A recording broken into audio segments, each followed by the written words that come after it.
Hi hello friends, welcome back to the Shreshtha Ayaan's vlogs. ఈరోజు వీడియోలో ఉసిరికాయ పచ్చడి ఎలా చేయాలి అనేది చూసేద్దాం. ఇక్కడ ఉసిరికాయ పచ్చడి కోసం నేను ఇక్కడ 1 కేజీ ఉసిరికాయలని తీసుకున్నాను. ఉసిరికాయలు అనేది నీట్గా వాష్ చేసేసుకొని ఒక పొడి క్లాత్తో శుభ్రంగా వీటిని తుడిచేసుకోవాలి. తుడుచుకున్నాక మీకు వీడియోలో కనిపిస్తున్న విధంగా ఒక్కొక్క ఉసిరికాయతో నైఫ్తో ఈ విధంగా 2 వైపులా నాట్లు పెట్టుకుని పక్కన పెట్టేసుకోవాలి. ఇప్పుడు ఒక పాన్ తీసుకుని దాంట్లోకి 2 టేబుల్ స్పూన్ మెంతులను వేసుకొని ఒకసారి ఇది కలుపుకోవాలి. ఈ మెంతులు అనేది కాస్త బ్రౌన్ కలర్ వచ్చేంత వరకు ఫ్రై చేసుకున్నాక ఇప్పుడు దీంట్లోకి ఒక 2 టేబుల్ స్పూన్ల జీలకర్రను కూడా వేసేసుకోవాలి. ఇక్కడ నేను కేజీ ఉసిరికాయలకి పక్కా కొలతలుగా చెప్తున్నాను. ఇప్పుడు ఈ 2 టేబుల్ స్పూన్ల జీలకర్రను కూడా వేసుకొని ఒక 2 నిమిషాల పాటు ఫ్రై చేసుకోవాలి. అవి ఫ్రై అయినాక ఇప్పుడు దీంట్లోకి ఒక 4 to 5 టేబుల్ స్పూన్ల ఆవాలను కూడా వేసుకోవాలి. వేసుకుని ఇవి చిటపటలాడేంత వరకు మనం వీటిని ఫ్రై చేసుకోవాలి. ఈ విధంగా ఇవి అంతటిని ఫ్రై అయిపోయినాక దీన్ని ఒక ప్లేట్లోకి తీసేసుకుందాం. ఇప్పుడు ఇవి ఒక ప్లేట్లోకి తీసేసుకున్నాక అదే పాన్లోకి మనం ఆయిల్ని తీసుకోవాలి. ఇక్కడ కేజీ కాయలకి 500 ml ఆయిల్ అనేది నేను ఇక్కడ తీసుకున్నాక ఆయిల్ కాస్త వేడైనాక ఇప్పుడు మనం ఈ ఉసిరికాయలు అనేది దీంట్లో ఒక్కొక్కటిగా ఈ విధంగా వేసేసుకోవాలి. ఈ ఉసిరికాయలు అనేది 2 లేదా 3 నిమిషాల పాటు ఫ్రై అయితే సరిపోతుంది. మరీ ఎక్కువ ఫ్రై అవనవసరం లేదు. ఇక్కడ మీకు వీడియోలో కనిపిస్తుంది కదా, మనం ఏదైనా ఫోక్ తీసుకుని అవి కుక్ అయిందా లేదా అనేది చూసుకొని వీటిని ఒక ప్లేట్లోకి తీసేసుకుంటే సరిపోతుంది. ఈ విధంగా మనం ఉసిరికాయలన్నిటిని ఫ్రై చేసేసుకోవాలి. ఈ విధంగా ఉసిరికాయలన్నీ ఫ్రై చేసేసుకుని మనం పక్కన పెట్టేసుకున్నాక ఇప్పుడు దీంట్లోకి ఏదైతే మనం ఫ్రై చేసుకున్న ఆయిల్ ఉందో అదే ఆయిల్లోకి మనం దీన్ని ఒక 2 టేబుల్ స్పూన్ల ఆవాలను కూడా వేసుకోవాలి.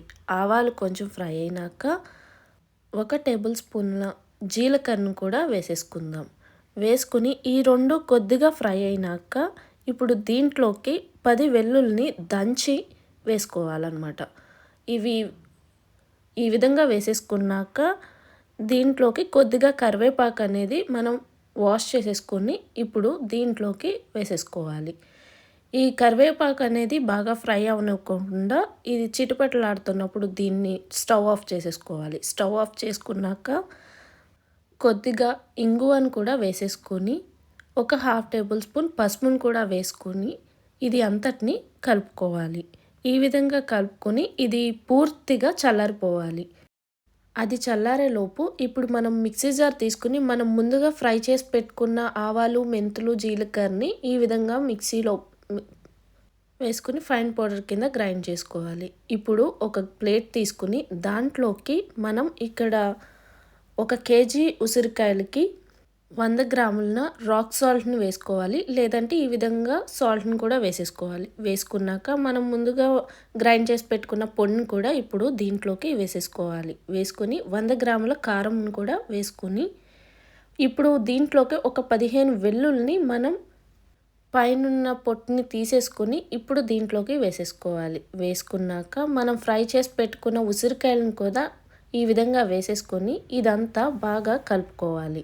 ఈ ఉసిరికాయలకు అనేది ఈ పొడులన్నిటిని పట్టేలాగా మనం ఈ విధంగా కలిపేసుకోవాలి. కలిపేసుకున్నాక దీంట్లోకి మనం ముందుగా ఆయిల్ అనేది చల్లారి పెట్టేసుకున్నాం కదా, అది దీంట్లోకి వేసేసుకోవాలి.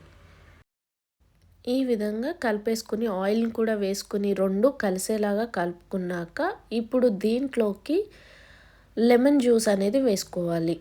ఇక్కడ లెమన్ జ్యూస్ అయినా మనం వేసుకోవచ్చు, లేదంటే చింతపండుని కూడా నానబెట్టుకుని అది పులుసు తీసుకుని అది కూడా దీంట్లోకి వేసేసుకోవచ్చు.